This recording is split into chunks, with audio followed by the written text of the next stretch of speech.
صبح بدا من طلعته. امام راضی کہتے ہیں کہ سیدہ فاطمہ الزہرا رضی اللہ تعالی عنہ کے دونوں شہزادے حسنین کریمین بیمار ہو گئے تو سیدہ نے منت مانگی کہ بچوں کو شفا ہوگی تو 3 روزے رکھوں گی. شفا ہو گئی، روزے بھی رکھ لیے. اور جب مولا علی شیر خدا روزہ رکھنے کے لیے بیدار ہوئے، سیدہ فاطمہ الزہرا بیدار ہوئی تو امام حسن اور حسین بھی اٹھ گئے. 7-8 سال کی عمر. اماں جی ہم نے بھی رکھنا ہے. صبح کھجور اور دودھ سے روزہ رکھ لیا گیا. این افطاری کے وقت مولا علی کہتے ہیں فاقے چل رہے تھے، کہیں سے میں جون لایا تھوڑے سے. سیدہ فاطمہ الزہرا نے پیس کر روٹیاں پکائیں. وہ وقت جو بڑا مشکل ہوتا ہے افطار کا، کہتے ہیں اس وقت جب کھانے کے لیے بالکل ہاتھ آگے بڑھنے لگے اور امید تھی کہ ابھی سیدنا بلال اللہ اکبر کہیں گے تو روزہ کھلے گا، لیکن ابھی چند ہی منٹ رہتے تھے کہ دروازے پر ایک فقیر نے صدا دی. کہنے لگا سارے مدینے کے دروازے کھٹکھٹا آیا ہوں، قحط ہے، فاقہ ہے، اے رسول اللہ کے خاندان والو، میں یتیم ہوں. کسی نے بتایا ہے کہ اور کوئی دروازہ کھلے نہ کھلے سیدہ کا دروازہ تیرے لیے ضرور کھلے گا. کیا یتیم کو روٹی ملے گی؟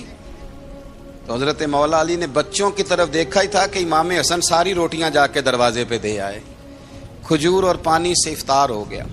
صبح پھر کھجور اور دودھ سے روزہ رکھا. امام راضی کہتے ہیں این وہ وقت جب افطار کا ٹائم آیا تو پھر دروازے پہ کسی نے صدا دی. کہا اے رسول اللہ کے خاندان والوں، میں مسکین ہوں، رات سے روٹی کھائی ہے، نہ صبح کھا سکا نہ دوپہر. کسی نے بتایا ہے کہ اس دروازے سے خالی کوئی نہیں جاتا. امام حسن نے پھر سارا لنگر اٹھایا اور پھر جا کے دے دیا. تیسرا دن پھر ہوا. مجھے لگتا ہے کہ جب افطار کا ٹائم آیا ہوگا نا تو یہ خود ہی سارے دروازے پہ دیکھتے ہوں گے، یہ کوئی آیا نہیں لینے والا ابھی تک. لگتا ہے کہ نظریں دروازے پہ تھیں. این افطار کے وقت 3 روٹیاں جب جاؤں کی پک کے آئی تو ایک بھکاری نے صدا دی. کہنے لگا میں قیدی ہوں، آج ہی قید سے رہائی ملی ہے. پہلے دن کسی کے دروازے پہ صدا ملی ہے، دی ہے روٹی ملے گی. امام حسن وہ کھانا دے کے واپس لوٹے.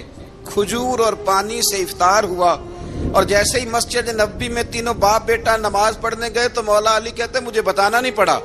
رسول کریم نے میری طرف دیکھ کے فرمایا علی تیرا، فاطمہ کا، حسن اور حسین کا 3 دن والا عمل خدا کو بھی بڑا پسند آیا ہے اور محمد مصطفیٰ کو بھی بڑا پسند آیا، بڑا پسندیدہ عمل.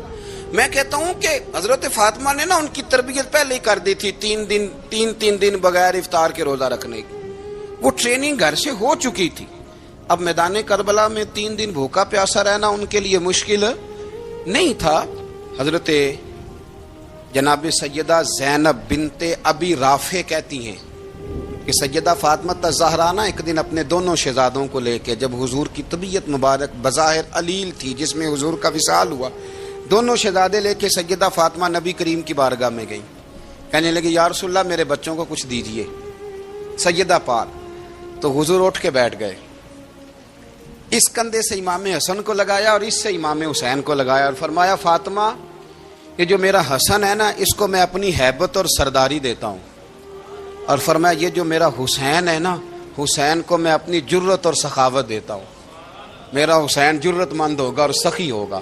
داتا گانج بخش علی حجویری، امام الاولیاء، سید الاسفیاء، داتا صاحب کشف المعجوب میں فرماتے ہیں ایک دن نا امام حسین کے پاس ایک شخص آیا بڑی دور سے کچھ مانگنے کا، حضور کچھ دیجئے. وہ شخص کہتا ہے کہ میرا ظرف یہ تھا کہ 4-5 دینار ملیں گے. تو امام حسین فرمانے لگے تھوڑی دیر بیٹھ جا، رزق آ رہا ہے. تو امام حسین کو حکومت وقت کی طرف سے نا 5 تھیلیاں ملی جس میں ایک تھیلی میں 500 اشرفیاں تھیں. 5 تھیلیاں آئیں لیکن اس کو آنے میں نا ذرا دیر ہو گئی. وہ 5 تھیلیاں جب آئی نا تو امام حسین اس کی طرف 5 تھیلیاں بڑھا کے نا، ذرا دیکھنا میری طرف غور سے، 5 تھیلیاں بڑھا کے نا تو فرمانے لگے میاں جتنا تجھے انتظار کرایا نا اتنی ہم تیری حاجت پوری نہیں کر سکے.